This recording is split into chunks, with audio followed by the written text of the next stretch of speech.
Pagi semua, saya mahasiswa Sosiologi semester 5 atas nama Pedro González Comingo, NIM 1803030086, kelas Sosiologi B.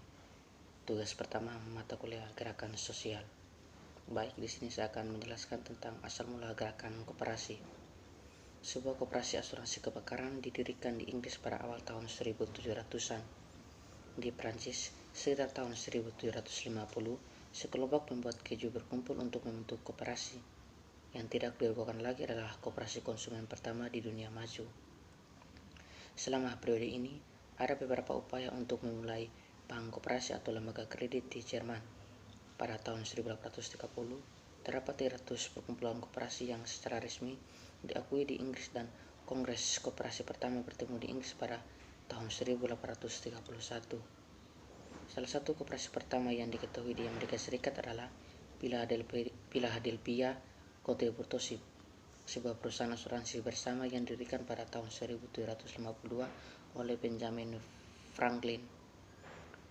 Kontribusi adalah perusahaan yang dimiliki dengan bagian yang sama oleh sejumlah besar pebisnis, pedagang, dan profesional untuk saling memberi ganti rugi jika terjadi kebakaran dan bencana alam lainnya yang telah melanda kota-kota besar di dunia Eropa.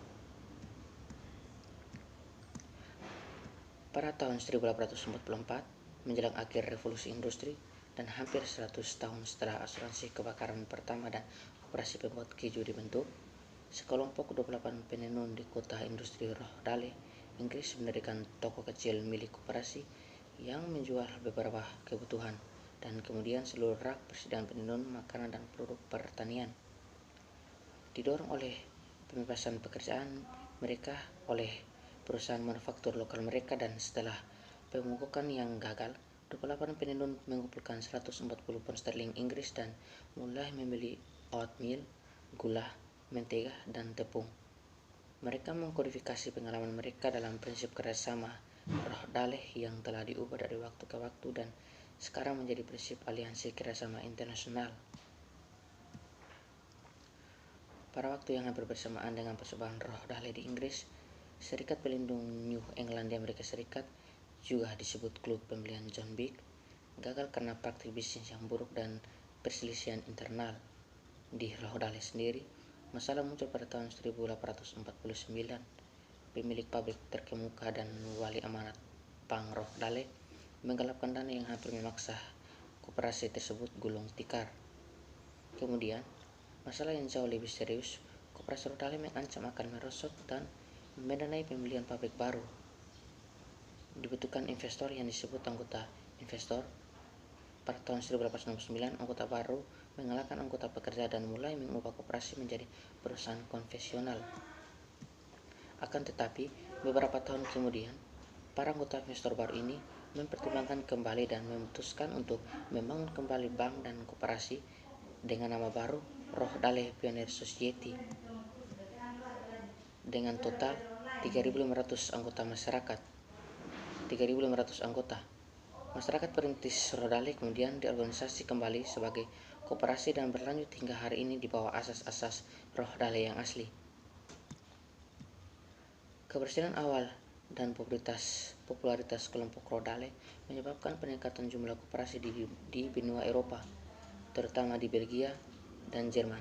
Pada tahun 1848 dan 1869, pada tahun 1930-an, koperasi konsumen menjadi beberapa bisnis retail terbesar di Eropa Utara. Setelah Perang Dunia Kedua, koperasi konsumen di negara-negara Skandinavia terus berkembang dan sekarang mewakili lebih dari sepertiga perdagangan eceran di sana. Di Jerman, Belanda, dan Inggris, koperasi konsumen menurun hingga kurang dari 10% dari perdagangan eceran pada pertengahan abad ke-20 karena penentangan dari gerakan sosial demokratik dan buruh yang kuat selama beberapa dekade tersebut. Saat ini, Prancis, Spanyol, dan Italia melihat kekuatan gerakan koperasi yang meningkat, di mana ribuan koperasi pekerja mempekerjakan lebih dari 20.000 pekerja anggota. Di Italia, koperasi sekarang mencapai 30% dari total perdagangan. Di Prancis, koperasi adalah jenis bisnis yang tumbuh paling cepat. Di Spanyol, koperasi memimpin semua perusahaan lain dalam produktivitas nasional. Koperasi paling mengesankan di Eropa adalah Koperasi Mondragon di negara Basque di Spanyol Utara. Mondragon mengintegrasikan lebih dari 100 perusahaan dalam industri dengan pertumbuhan tinggi dan teknologi tinggi serta memecahkan masalah pembentukan modal dengan mengoperasikan bank koperasi dengan lebih dari 50 cabang di seluruh Spanyol. Meskipun terjadi penurunan tajam selama 2 atau 3 dekade, minat terhadap gerakan koperasi meningkat pesat selama tahun 1980-an dan 1990-an dan pada awal abad ke-21 terdapat lebih dari 500 koperasi baru. Badan Pengembangan Koperasi Inggris yang baru telah menjadikan koperasi sebagai prioritas pemerintah. Parlemen Eropa yang baru bersatu ini sedang mempertimbangkan langkah-langkah untuk mendorong pembentukan koperasi perusahaan milik pekerja di seluruh Eropa. Prinsip koperasi. 7 prinsip koperasi Rodales sebagaimana diadopsi oleh International Cooperative Alliance pada tahun 1999 menyatakan bahwa koperasi sejati akan: yang pertama, menawarkan keanggotaan sukarela dan terbuka. Yang kedua, diatur oleh partisipasi anggota demokratis. Yang ketiga, teroperasi dengan investasi yang setara dan adil oleh para anggota.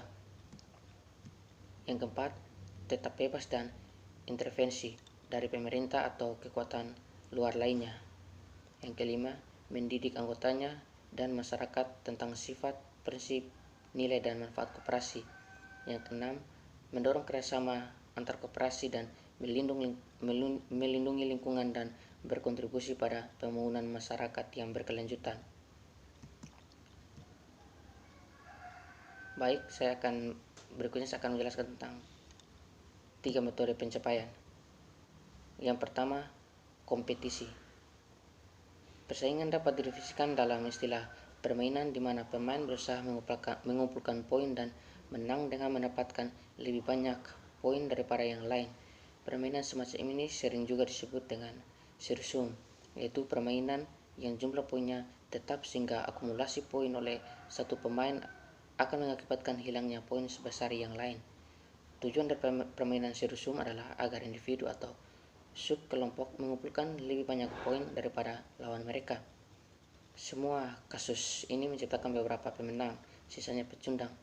Permainan zero sum cenderung individualistis, berorientasi pada aturan dan eksklusif. Yang kedua, kerjasama. Kerjasama juga dapat diartikan sebagai permainan, tapi ini adalah permainan di mana semua pemain berusaha mengumpulkan poin untuk seluruh kelompok dengan menggunakan kemampuan dan bakat unik mereka. Kerjasama diatur oleh orientasi proses daripada orientasi aturan. Permainan semacam ini mendorong semua pemain untuk mengembangkan mode interaksi yang selanjutnya akan mencapai tujuan bersama kelompok. Jika ada poin yang terkumpul sama sekali, tidak ada yang kalah dan semua orang adalah pemenang. Game ini terkadang disebut game non-zero sum atau game win-win. Kerjasama melibatkan kerjasama untuk mencapai tujuan bersama atau kebaikan bersama. Ini menggunakan kelompok kecil untuk memaksimalkan produktivitas dan pencapaian satu sama lain. Yang ketiga, upaya individu. Upaya individu tidak melibatkan interaksi sosial sama sekali. Game seperti solitaire adalah memecahkan teka-teki hanya membutuhkan upaya individu. Ada ilmuwan dan seniman yang lebih menyukai cara pendekatan tugas yang solitaire ini dan mungkin akan berasumsi bahwa upaya individu bisa lebih kreatif atau imajinatif dari proses kelompok. Untuk beberapa kebutuhan untuk mencurahkan perhatian pada proses kelompok akan menghambat kemajuan ke arah upaya kreatif atau ke pemecahan masalah. Kerjasama, kompetisi dan usaha individu. Manakah yang efektif dalam keadaan apa dan jenis kegiatan tertentu apa? Umumnya, efektivitas mencakup konsep seperti produktivitas, pencapaian, dan proses kognitif seperti pemecahan masalah. Hal di atas menyarankan pertanyaan penelitian terkait haruskah kerjasama, persaingan, dan upaya individu bervariasi dan jenis tugas. Atau dengan kata lain, mungkin kerjasama dibutuhkan dalam situasi dan persaingan tertentu, atau mungkinkah kerjasama dibutuhkan dalam situasi dan persaingan tertentu atau upaya individu dalam situasi lain. Sekian dari saya. Terima kasih.